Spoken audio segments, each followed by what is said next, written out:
Good morning, everybody. And it looks like we have got two people right off the bat hanging out. What's going on, guys? Oh, more. All right. Good morning to John C.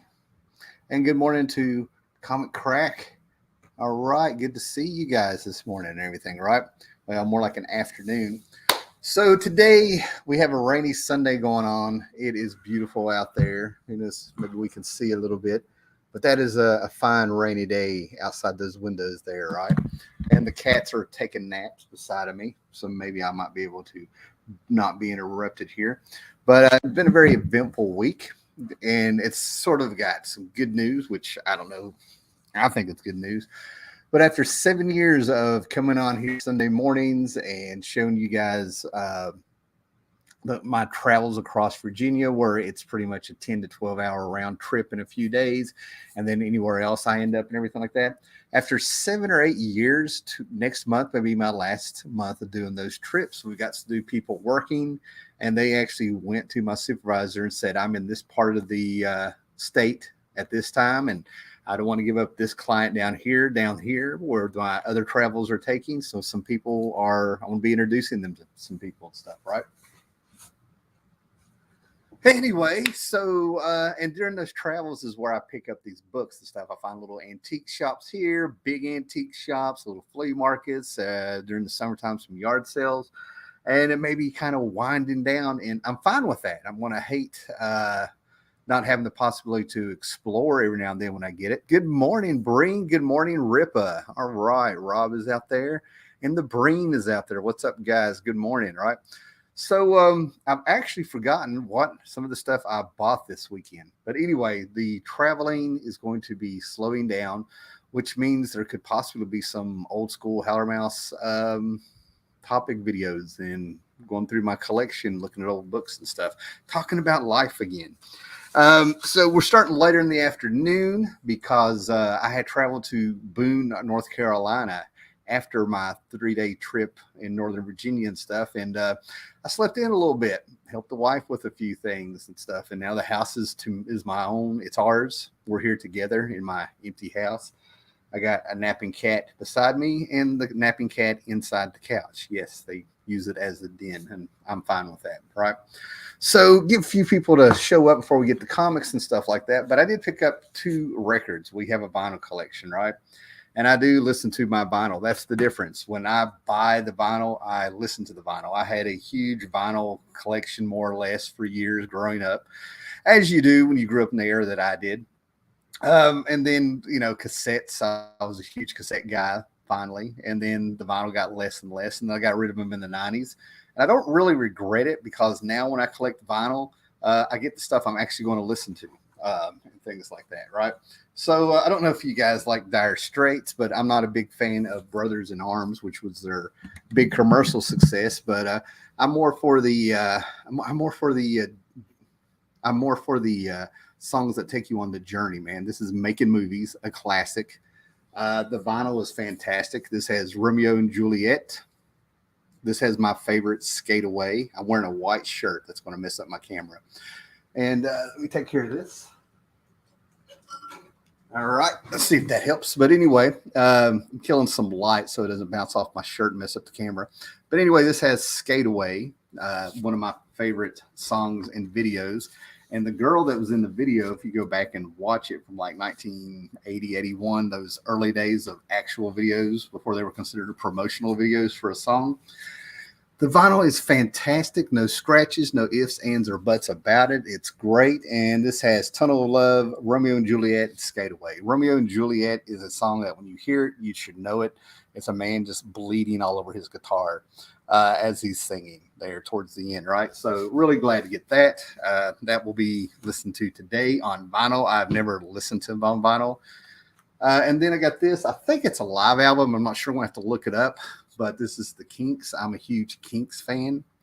When you like anything that's got distortion and a little bit of punk and a little bit of metal and stuff like that, you actually need to go back to the Who, and I hold up the Kinks. I've had conversations with other people, and they're in agreement with me.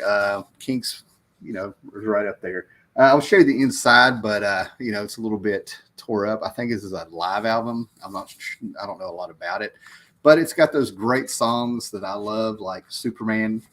I got a buddy that when I met, he didn't know I was into comics, but the first thing he did is we were talking about the Kinks, and I reached into my cassette and I showed my cassette of the Kinks that I was listening to. This is like 1995. And then he started like, he didn't know how big into the Kinks I was, so he sent me the Superman song where it's about a pigeon-chested man who weighs like maybe 3 stone wishing he could fly like Superman. I'm like, yeah, that's all about me. But yeah, it's got All Day and All of the Night, 20th Century Man, Misfits, a lot of the classics there. So the vinyl looks fantastic. So I'll be listening to that today also, man. Just getting it through there and stuff, right? All right, all kinds of people. Dr. Silver Age is here. Fantastic. Dr. Silver Age has put up a video I'll be watching later tonight. Horror Mike is here. Awesome, man. So get the cat. The cat decided to lay down on my vinyl. Okay, so first thing we're going to show before I get to the 50-cent books, because there are 2 or 3 keys I found in there. During my travels and things like that, I have there is a shop called Stories. Oh, this is going to be a morning. There's a shop called Stories, right? It's in a place called Glen Allen in Henrico County in Virginia, Northern Virginia. And the place has been around since the 80s. They have the greatest backlog of back issues, if you will. I love going into the store. Sadly, this may be my last time for quite a bit and stuff, because I think they had 2 or 3 stores over the years, and then the last couple of years they took everything and put into one store. And I was going in there. I was sort of asking her about the owner, one of the owners.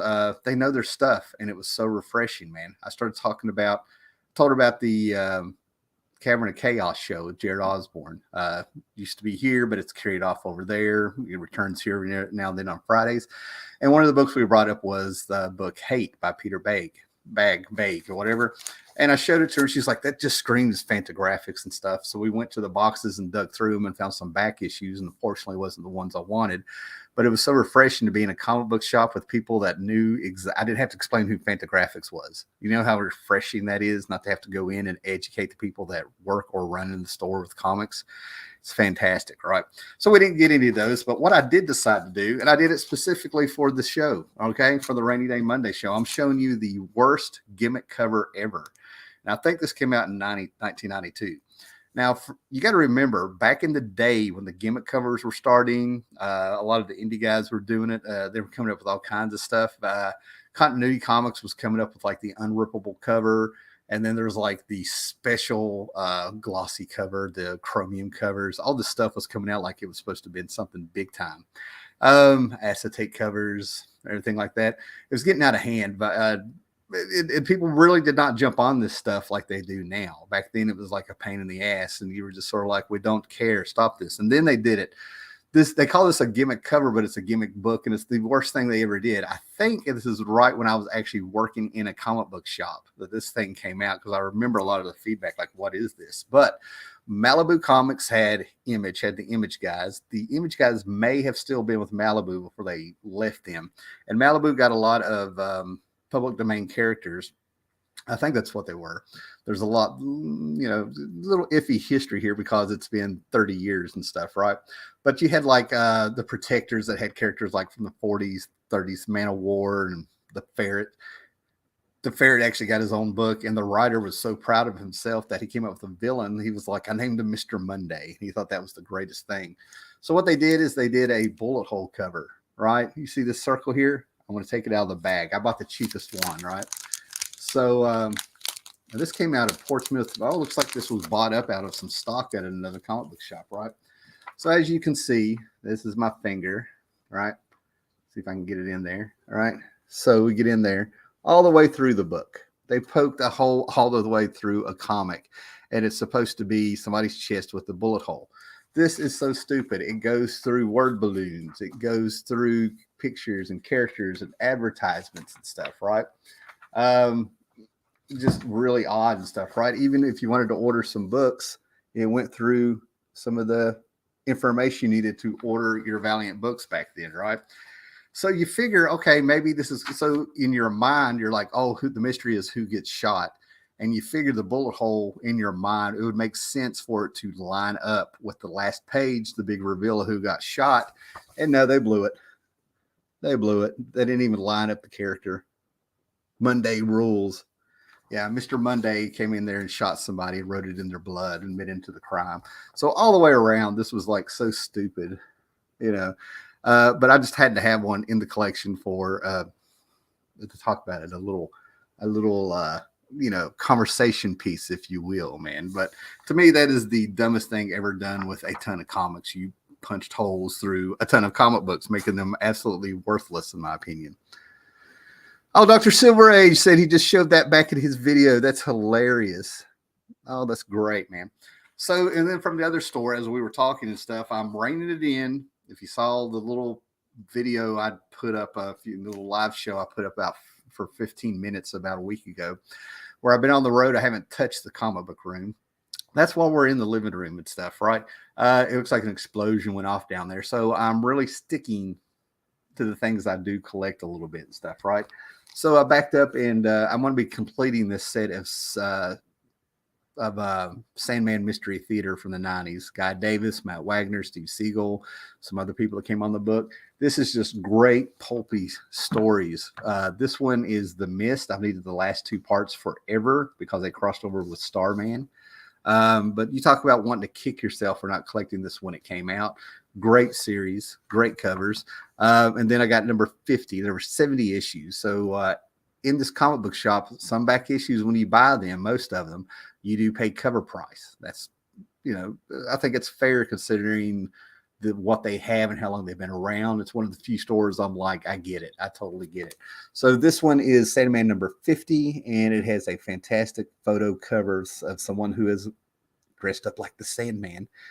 That's the great thing about a lot of those pulpy books, the pulp heroes, inspired pulp heroes, going back to some pulp roots, is you can see them in real life. You know what I mean? Like that. It's really easy to see there, right? Man, we got all kinds of stuff going on. Holy deja vu, Batman. Howler just brained you, Rod. That's funny. So Dr. Silver Age has shown the book before on his channel. Hey, Mars Comics is here. Fantastic. Nice to see you. Horror Mike, is that considered a holy grail? No, but you get 100 cool kid points awarded to you for an appropriate and actual funny pun. I love that. I love that. That is fantastic. Oh, man. See, great. Okay, Comic Crack, I'm reading Mystery Theater right now as well. I'm about 7 issues in. I'm about 20 issues in, but I'm taking a break while I want to read it sequentially. So I think the book's fantastic. Definitely read the letters page and the editorials. The letter pages and the editorials add to the book. It's good. Okay, Gore Vidal is here. Fantastic. All right. So two more things to show before I get to the 50 Cent comics and stuff, right? I'm going to go ahead. Months ago, maybe a year ago, I ended up getting 5 of the, I think, 8 trades of the original, the 80s Suicide Squad books at Ollie's. And I think they were like maybe $3 a piece. So now I'm slowly going ahead and getting the 2 I'm missing, 2 or 3 I was missing, right? So this is volume 4. And again, you got to be careful on eBay because this is brand new. I got a great price. The shipping was free, but the guy actually took a piece of cardboard, okay, and a rubber band, and he put it on the front, stuck it in a plastic envelope, and that was all the backing. So I've been flattening it out on the back because, of course, it got damaged while it was shipping, and that's fine, right? But I'm going to hold that when it comes to the 80s Suicide Squad book, if they had gotten a better artist on that book from the get-go, Carl Kessel was saving the book with his inks on Luke McDonald's art. But if they had gotten a better artist on there, this book would have been more successful. I don't know if it would have been huge, don't get me wrong, but John Ostrander did some really cool stuff in here. And I think the artwork will really hurt it. As you get in here, and if you concentrate on story, this is great. But this is the Janus Directive, and this is where they... I think there's only 6 issues of Suicide Squad in this. And then they pull in a couple issues of Checkmate, the Manhunter series at the time, and then some books they were working on, an odd issue of Manhunter and Captain Atom or something. And it's a big little conspiracy with Amanda Waller. So with Amanda Waller sort of being kind of big, I guess, because of the DC movies or noticed, whatever you want to say it is. It's actually, so far, it's actually a decent story. But John Ostrander, really solid writer, man. He can keep you interested even if he doesn't blow you away. Oh, what we got here? Gorvadalis here. Good morning. And then we have, I just finished Matthew Rasco. I just finished my complete 80s, 90s run of Outsiders by Barr from the local dollar bin at my regular shop. Yeah, those Baxter series are awesome, man. I mean, they're easy to get and cheap, and it's good stuff. And Matthew Rasco says that the series was made by John Ostrander. Yeah, yeah, it's fantastic. Okay. Then at one of the comic book shops that I went to, where I got some supplies, some bags and boards and stuff, they also gave me the Frank Miller Presents ash can that came out, which I'll be showing you because it's lost in the stack here. But they had a book sale going outside where half the proceeds were going to go to some charity that helps kids read or something like that. It's really cool. Four Color Fantasies in Withville is the name of the place. But I went through there and they had 10% off of these back issue books. But I swear, I'm not sure, but I think somebody had died and they had this fantastic sci-fi collection of pulp books and magazines going back to the 40s and stuff. I didn't have time to really look through there, but I saw 3 or 4 Philip Wiley books, and I went ahead and just grabbed this one. It was $6 at 10% off, $5.40. But this is Gladiator. I did a video back in like 2013 or 14 on my camera microphone, my potato of a camera and potato of a microphone back in the day, where I explained that how this book really had a huge influence on the creation of Superman. Okay, Gladiator. I think the video is called Gladiator to Superman. And a couple years ago, the Philip Wiley Foundation, which I didn't even know existed or whatever, saw the video and left a comment and sent me a message thanking me for making the video. And then all of a sudden I was like, great, it's on a crappy camera and a potato of a microphone. But there you go. You know what I mean? So it got noticed. But now I actually have the book. Roy Thomas has done an adaptation of this in a magazine called Man God during the 70s. And then if you go back to post-crisis, his work post-crisis, where he had to replace Batman, he did that with, what was his name? Something the Fox. But anyway, he came out with a character to replace Superman due to crisis, canceling out all those heroes because there can only be, one world with those heroes, and they got to be in modern times. But to replace Gladiator, to replace Superman, he replaced him with the son of Gladiator, if you will, right? So anyway, I got that story here somewhere. I probably confused you. It makes sense in my head. But Roy Thomas is really pulled Gladiator into some works, over his career and stuff. And I'm sure he's not the only one. Image Comics, Wildstorm did a fantastic thing where they brought in Russ Heath, and they did a 6-issue miniseries called Legend that does an adaptation of this book, and I absolutely love. So there are adaptations of this, but to me, the best one was done by Wildstorm in the 2000s and stuff, right? Real happy to see that because I can go on and on about it if you haven't noticed, right? All right. Okay. So now we're into the 50-cent books, right? And I have no idea what's in here. I mean, it's going to come back to me as I go through here. I know there's 2 or 3 keys, but yeah, we're going to move on and stuff, right? So something I just had to get is one of my buddies, Denny O'Neil, really did some cool stuff in those grim and gritty 80s with The Question and Green Arrow. So they had some annuals. He kind of had this books cross over, here and there in a few places and stuff. So when I see these, I pick them up. They're cheap. It's Denny O'Neil writing them so that solid stories and they don't blow you away. My problem is that he kind of kept things grounded too much into the real world, if that makes sense. But, he was doing something different with these characters and found some really cool ways to connect them and told some pretty cool adventures and stuff, right? The stakes were high and they were realistic with some of the stuff that happened to these characters. Now, I fell down. I'm being so dramatic. I about fell down when I saw these because of the shape they're in. And I'm going to tell you, man, when you grow up poor and you see the rich kids or your kids who, you can tell the parents kind of spoil them a little bit. When they showed up with the Transformers as kids, you were like, they were made of metal, they were heavy, they were solid, they were expensive. You were like, oh, wow, right? So you had to settle for the, Kmart GoBots, and Anderson, my buddy I talk about, hates the GoBots. I dig the GoBots. That's all I can have, So I had a few GoBots and stuff, right? But anyway, this series was really cool. It took off. It started out as a 4-issue miniseries. And instead of stopping the miniseries, the book was so successful, supposedly, that they went ahead and became an ongoing series. All right. But I found and mint. These are mint. That's what gets me when I automatically put them down because when I opened them up, they smelled like brand new comics with nice creamy pages, man. But I found Transformers number 3 for 50 cents, and these are first prints. That's the first thing I checked. And I found number 8, Transformers. Okay, now what's wild about this one, guys, is that this is actually a really good key, I think, if you're into the Transformers, because it's the first appearance of the Dinobots. Right, I would say this is between a $30 and $35 book that I got for 50 cents. That I thought was fantastic. So yeah, all day long I will grab that. That's probably the best finds that I found. And of course, number 3, you know, you're going to put Spider-Man in everything. So yeah, we had Spider-Man meeting the Transformers, and that stuff's always kind of fun when you're a kid, man. So 50 cents for those. You know, I want to say this might be around a $20 book, but I don't really track, you know, the Transformers books or anything like that. But I know that Dinobots book was huge. People were bringing it to school when I was a kid. All right. All right. Somebody gets it. We got a Dinobot. Cool.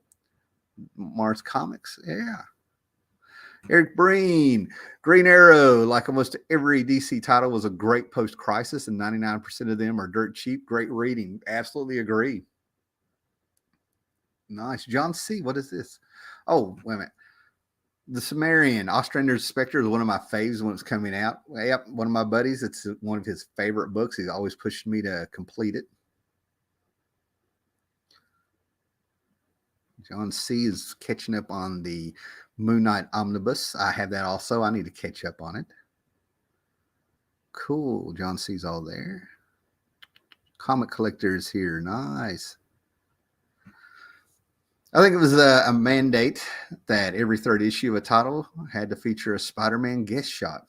I think so also. I agree with that. I miss the days where you would have number 4 would be an original. It'd be the return of a Golden Age character. Number 5 would be the creation of a new villain. I miss those days. And Mars Comics is here. What's up? Good to see you. Nice.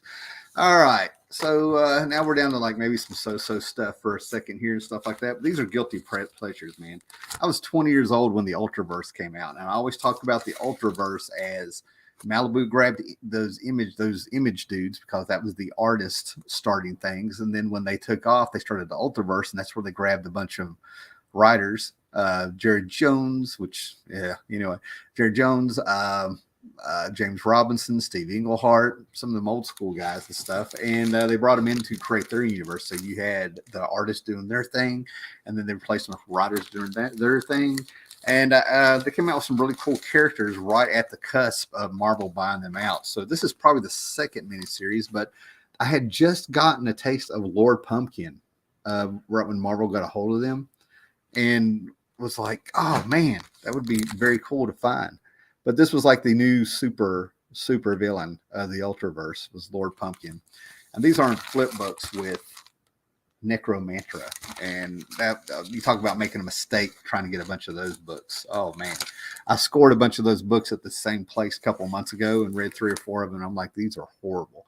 But Lord Pumpkin, there's a previous miniseries with a 0 issue, but you can tell this is when Marvel had bought him out and came back and stuff, because all of a sudden you had Black September event, Black Knight showing up, Loki showing up, Thor showing up.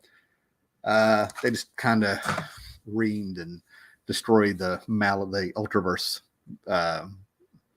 books after buying them up from Malibu, and they said it was all for the coloring techniques they had.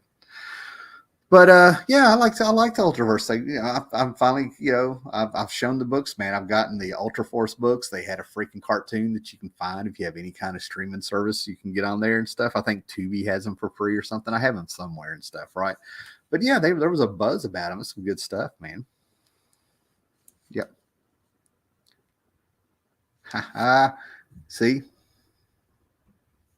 Yeah, Eric Breen, he was a huge Ultraverse fan. Firearm was the best of the bunch, his humble opinion, by James Robinson. Starman James Robinson. I have those, and then Dr. Silver Age, I had those Ultraverse cartoons on VHS. I recorded way back in the day. Yeah, I found them on streaming, and a lot of I got rid of a ton of VHS tapes in 2009, boxes of them. You know, I was tired of moving them around everywhere. Okay, then I didn't even know this came out, right? I think I'm going to be looking for another online bookstore to order from, because this did not show up in the checklist that I go through every month when you can pre-order your new books. I totally missed this, and I think this was like 2018, and there's no way in the world I would have missed this, right? But it says a torn envelope. This is probably the chapter, but they took Frank Miller.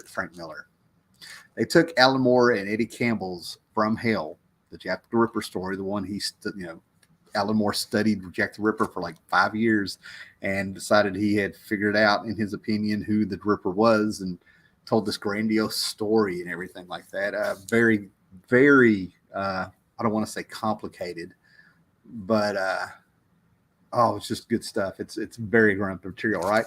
Well, they broke it down into these square bound volumes in 2018.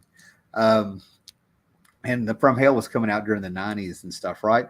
And they broke them down and they colored some of the chapters and stuff. This is, like I said, this is probably the number 4, and I think there were 10 of them. But they went ahead and colored From Hell. They just take the original pages and they color them. I mean, I got this for 50 cents, but I about fell down.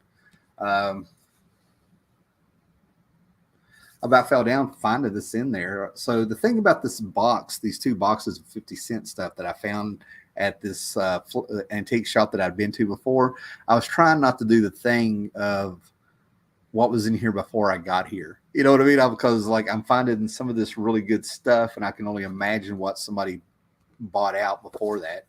But yeah, they just took the black. It was all printed in black and white, very moody, and they came in here and they've done some moody coloring. They didn't go for the fact that they're showing off this is coloring, man. A lot of it is still gray tones and muted colors and browns, a lot of secondary colors to kind of fit in there. So not only did they color it, they colored it appropriately for the book, in my opinion, for the timepiece and stuff. But I could kick myself for not knowing those were out there. But there's been a couple things going on with my online comic service that I've been very unhappy with, to where I'm like, what's going on with them? Then I find this out. They're not listing all the comics that are coming out. Maybe there's a story. I don't know. Oh, Breen's leaving us, man. I'm off to get some books to show Wednesday. Don't show anything too cool while I'm driving. Wouldn't want to run off the road gawking at them. I'm just glad you're sticking with us, right? And then this is a guilty pleasure, right? I love the fact that in the 90s, Alan Moore was working for Image because he got a kick out of Image. He said that he loved the idea of Image Comics doing what they're doing because it reminded him of the 60s, where everybody was putting out vinyl records, pop records, one-hit wonders and stuff. I mean, they were just throwing them out there. Just throw it out there, see what happens and stuff. And he got a kick out of the glut of stuff that was coming out of Image and stuff, and sort of the creativity, I guess, or something like that. So he decided to work for Image. He took he did some stuff from Todd McFarlane, wrote that one issue of Spawn, which I have multiple copies of. And then he did a Violator miniseries. Then he did a Wildcat Spawn miniseries, and then he did Bad Rock in Hell or something like that, Bad Rock and Violator or something. And I can go on and on. Then he did a fantastic run of Wildcats that I think is just superb. Then he played around with them and stuff, right? Then all of a sudden, Rob Liefeld leaves Image Comics. They had a meeting at a hotel, and Rob made sure he got a room beside of the room where they were going to have the meeting. So he hears it's got an adjoining door. So while he decides he's going to show up late for the meeting, he goes into the next room, gets down on the ground where he can see that space between the doors connecting the rooms, and he's eavesdropping on the Image guys. Doesn't like what he's hearing and takes off and ends up, I think he started 1 or 2 companies, but Awesome is the big one. So he started Awesome Comics, and he was going to reboot Youngblood with giving Alan Moore carte blanche. Go ahead. So two or three issues came out, plus a Christmas special, I think. And I want to say that there was a Wizard half issue or something that tied into Wizard anyway. So with number 1, with the gimmick covers and the variant covers and stuff that were coming out, this number 1 had something like, 13 different covers for an issue number 1. Like I said, it was getting ridiculous. So I found a ton of them. I have I'm an Alan Moore completist, so I'll get this. So here is Twilight on the cover of a Youngblood number 1. I can't remember this guy's name. Yeah, Youngblood number 1 with another character, Jay Lee cover. Some great artist. This one was the big one for a little bit. Before there were Funko Pops, there was these anime manga inspired little covers that were coming out back in the day. Here's a group shot with Doc Rocket and Twilight and whoever that dude is between them. Suprema, tied into his Supreme that he did for Rob Liefeld, which was a fantastic series. Doc Rocket, Steve Scorsese cover, I think. Steve Scorsese became famous because he was doing Spider-Man, left the comics to go do the Matrix in Hollywood. You know, he did all the planning and designing of the action stuff. And probably did I double dip another Suprema one? Oh no, how funny! That's a Chris Sprouse, I think. But anyway, this was fun stuff. Oh, different cover, same character and stuff, right? So for 50 cents, I went ahead and got all those variant covers. And then they had this really cool story where it actually sort of broke away from Image proper to this awesome universe with the characters that Rob Liefeld owned and stuff. And the biggest one it messed up was Chapel being the original guy that shot Al Simmons that made him go to hell, and he became Spawn. He had to change all that up and stuff, right? In story. But Alan Moore was really going meta, especially with Supreme and some, other things that he was doing. He was going meta to where you could get this book, and if you read it, you kind of figured out you were in a comic book universe. You changed everything and stuff, right?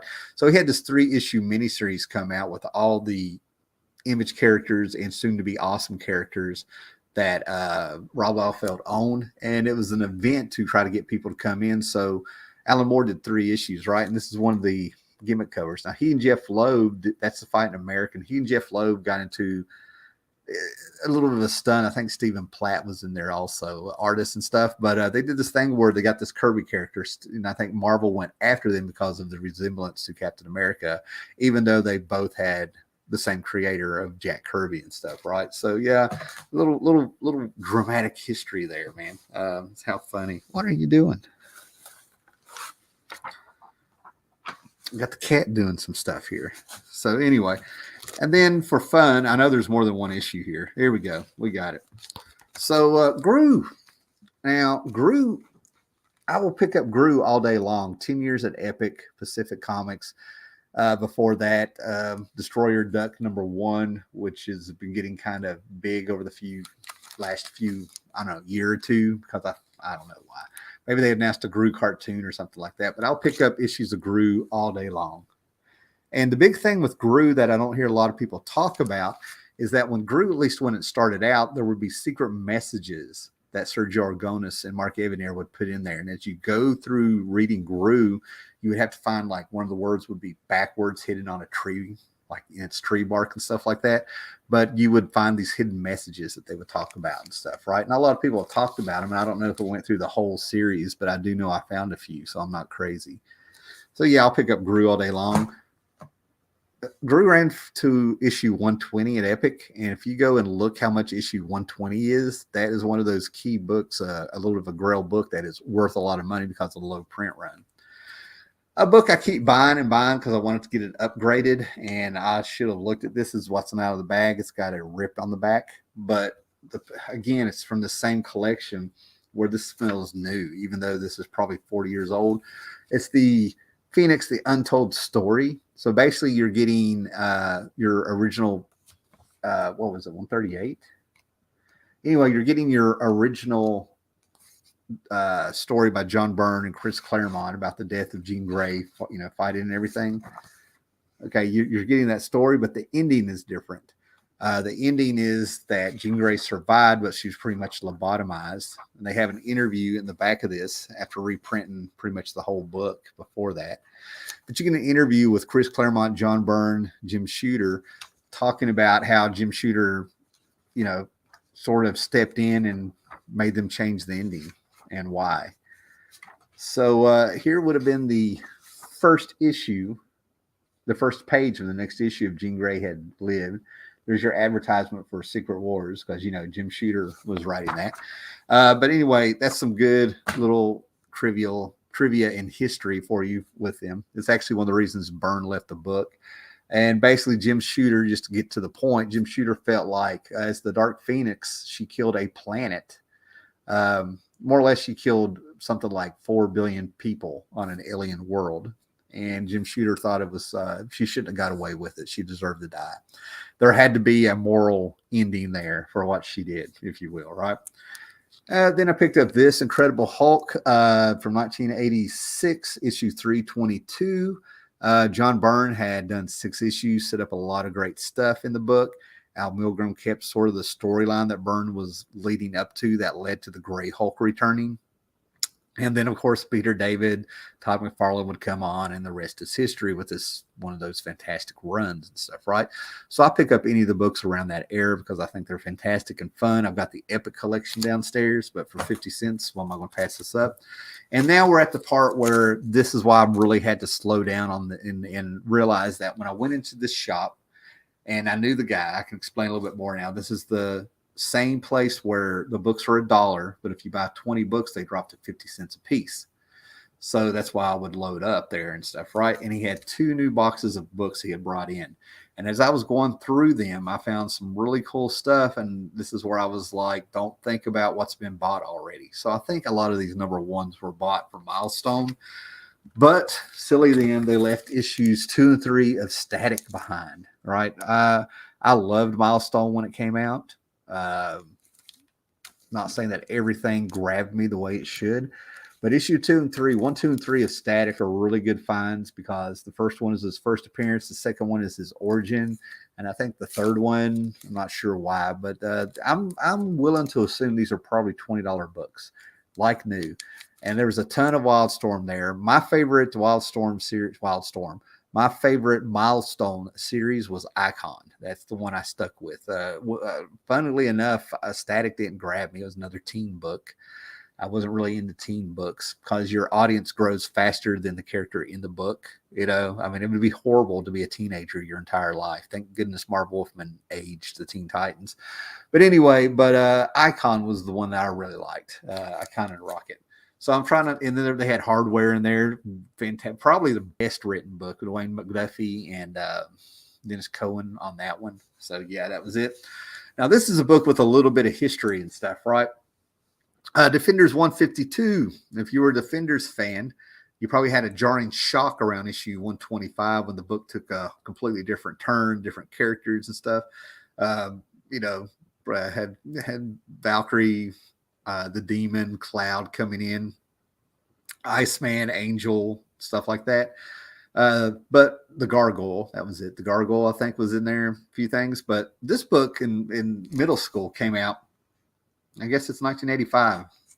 And not only is it a Secret Wars 2 crossover, but it also tied into the return of Jean Grey with them bringing back the original X-Men as X-Factor. Okay, that they really pumped that up as an event, right? You had an Avengers issue where you thought they were bringing back Adam Warlock or something because it had a nasty little cocoon in the bottom of a lagoon there or something outside of an airport, and they dusted off, and turns out it was just muck that looked like an Adam Warlock cocoon, which I thought was lame, even at 12. And then all of a sudden, you know, it's this nice, shiny little cocoon is what it is. It's just nice and shiny.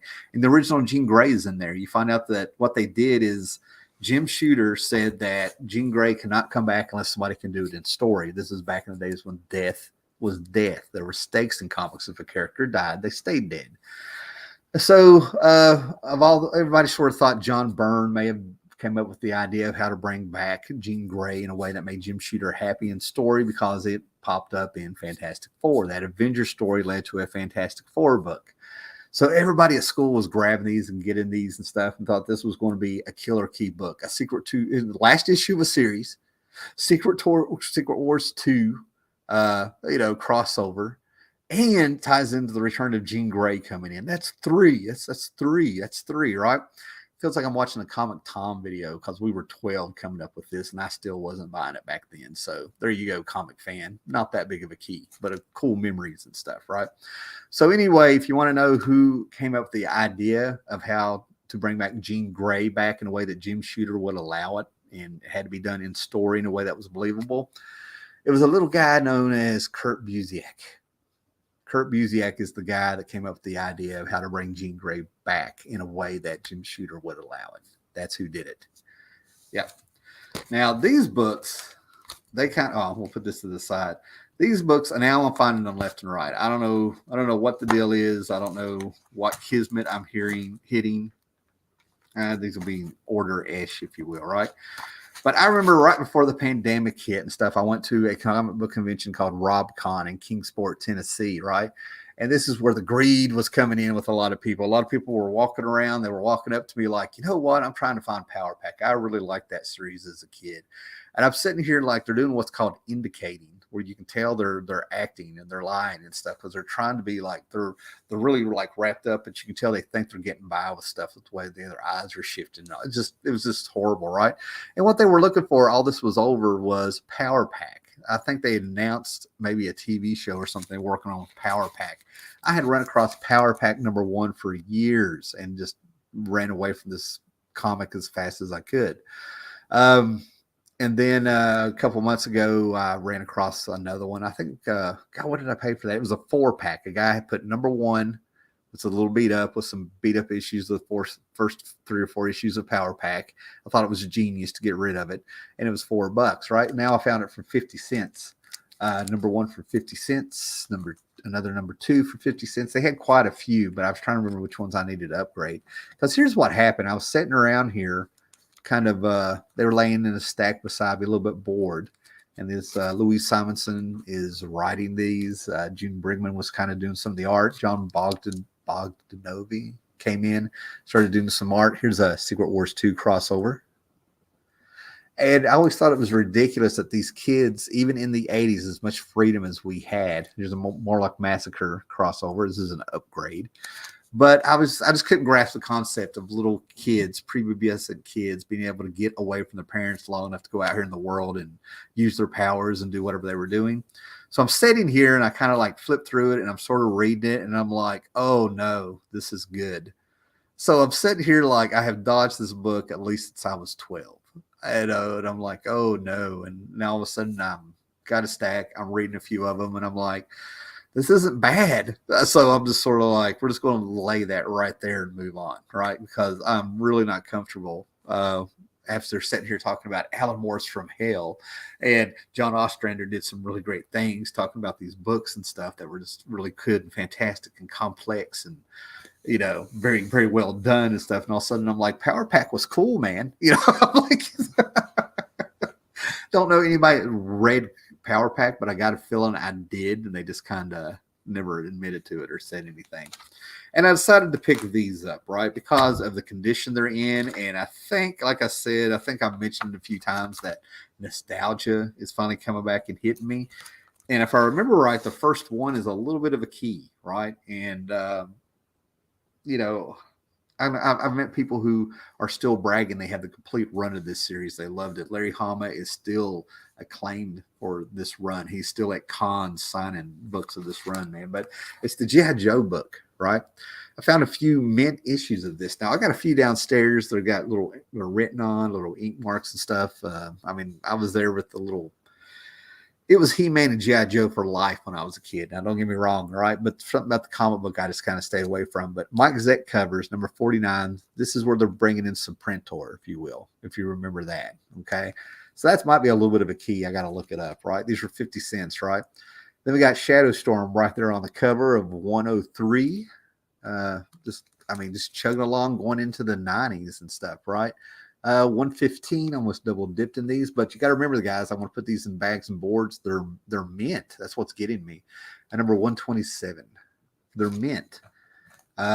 Great nostalgia, right? And if you want nostalgia, I want to take you back to like 1991. Okay. So here we go. Here's the first Image book, Youngblood. I have bought and gotten rid of this 3 times. I bought all the Image books as they came out from all the big ones. Jim Valentino, Rob Liefeld. I got the Cyber Force from Silvestri, all that stuff. The Dragon, I probably still have all of them, but this was so bad I had to get rid of it. Okay, so all of a sudden I'm like 50 cents. Now we're at a point in my life where I can be forgiving, and this is just a piece of history. First Image book, probably worth 50 cents. And as I was trying to tell people, and a lot of people know, don't get me wrong, but it's a little bit shocking to newbies and stuff that before Valiant was just head on putting out great books with Jim Shooter and making waves and everything like that, Valiant was putting out licensed books through Nintendo and the WWF at the time, wrestling and stuff, right? So here's a Super Mario Brothers book, right? And it's got advertising for 2 books in here, Magnus and Solar. Is either already going on or coming, and they finally eventually got away from that. But there you go. If it wasn't for Nintendo and the WWF, I don't think we would have been able to move forward and have a great 2 years of Valiant comics and stuff, right? And now we got just your random X book span. This is stuff that I've had. I sold to my brother probably a decade and a half ago. Now I'm kind of wanting them back and things, right? But here's a fantastic Jim Lee cover on X Factor number 62. This is actually, I was probably into the X books from 85 until whenever this came out. It was with Extinction Agenda that I was out. When Chris Claremont left after 17 years, I really felt like they were just gutting everything he had done. And a couple years later, he would do an interview where he said that he worked on the book for 17 years and it took him 3 years to gut everything he had done. It was the exact same words I was feeling. But Jim Lee was just starting to blow people away. He just kept getting better and better. I felt like there was going to be no stopping this guy. So there's this great X Factor cover. Here's a second print. And if you can't tell, that's supposed to be Cyclops fighting his brother, Havoc. You know, it's a second print. I was like 50 cents. Why not? And then you had covers like this, X Factor 61. I don't know what they were thinking with this. This is probably one of the worst comic book covers I've ever seen. I don't even know how to, it's ridiculous. I thought I've had this. This is probably an upgrade, but they brought in Whilce Portacio and Jim Lee before these guys went to Image and stuff, right? They really racked it up.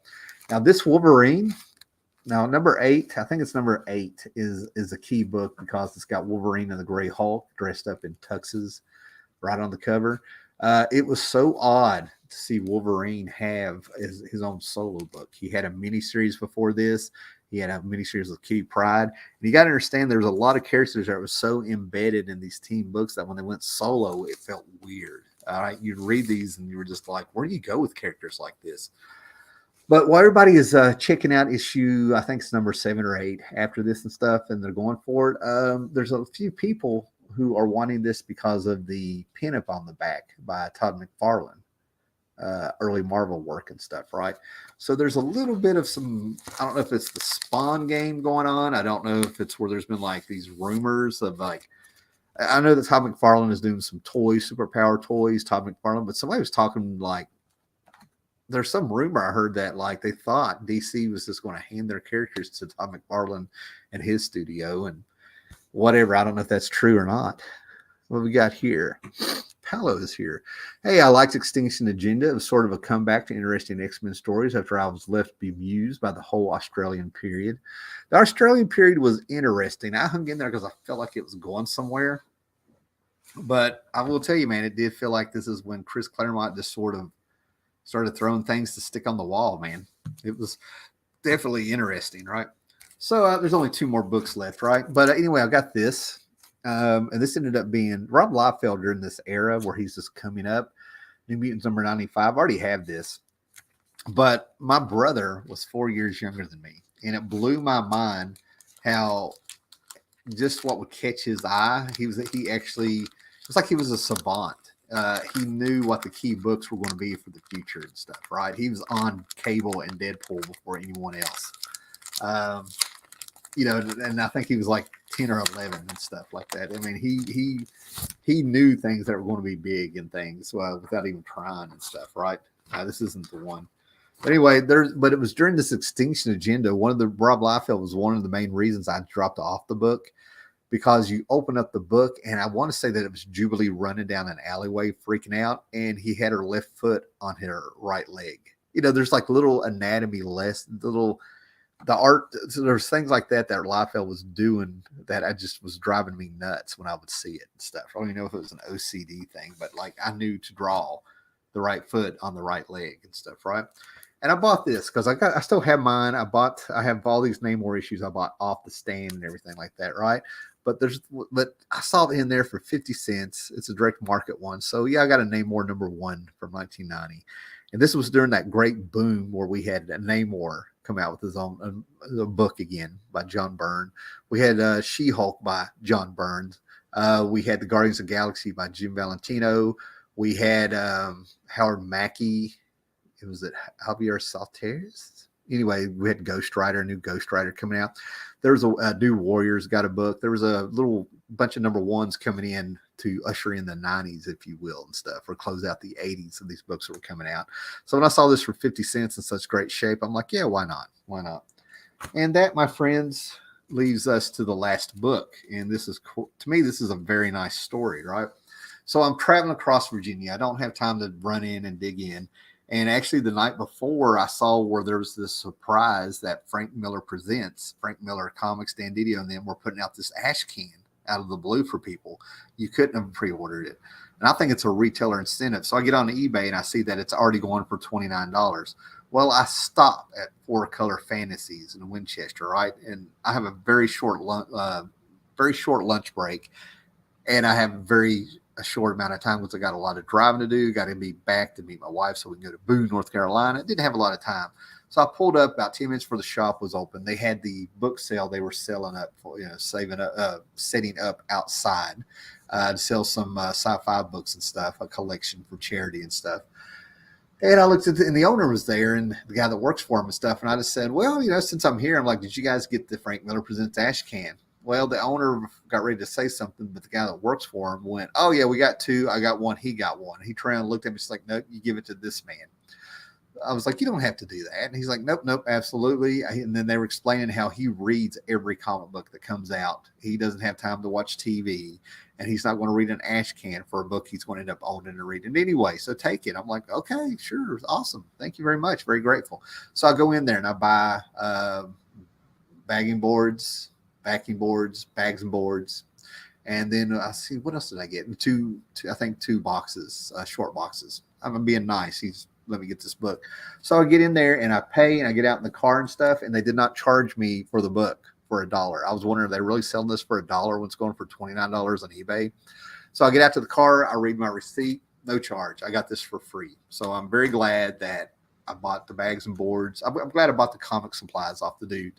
Because there's just no way that you can just give me a comic and let me walk away. That's just really weird to me. That's why when people sent me stuff back in the day through YouTube and the YouTube community, I would be begging, let me know what you need, what you want, and try to send some stuff back. And I feel like I burnt one or two people in the past, but I tried to make it up to them when I met them and stuff. Push a good book on them, see if there's anything I have in my stack to catch their eyes, give them to them on the spot. I'll pay it forward sooner or later, But yeah, so that's about it, man.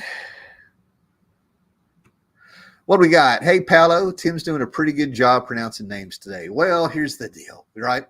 I want to have to quit because that's a state. People show up to see me make a fool of myself saying these names because I learned them by reading. So I better not get too good or I'm going to lose some people. Anyway, what we got here? Paolo again. What's up, brother? Claremont was against the solo Wolverine title and made it as unappealing as possible. That's why there was no costume. Nice. I think I would have been against it also. I really would have, because being there. That also explains why that Wolverine series did not blow me away in Marvel Comics Presents or the first run of the series. I usually, back then, I would hang into the first 3 issues of a book because in my mind, first 3 issues of a book would be considered a set, and I'd be able to get rid of all of them later on in the future in my mind. 1, 2, and 3, the first 3 issues of the series, good to go. The book didn't catch my attention after by issue 3, I was out. Now, this is also the time when they were 60 and 75 cents a piece. Not a big deal. So can't do that. So everybody that popped in here, man, thanks for popping in. Thanks for looking at my books with me. Thanks for the comments and the trivia, and you guys be excellent to each other, man. Great to see every one of you, man. And later on, we'll be watching some comic videos by a lot of the people that's in here, man. Dr. Silver Age is the one that's popping in my head the most here. I've already got it saved to watch. So you guys be excellent to each other and enjoy the rest of your weekend. Later.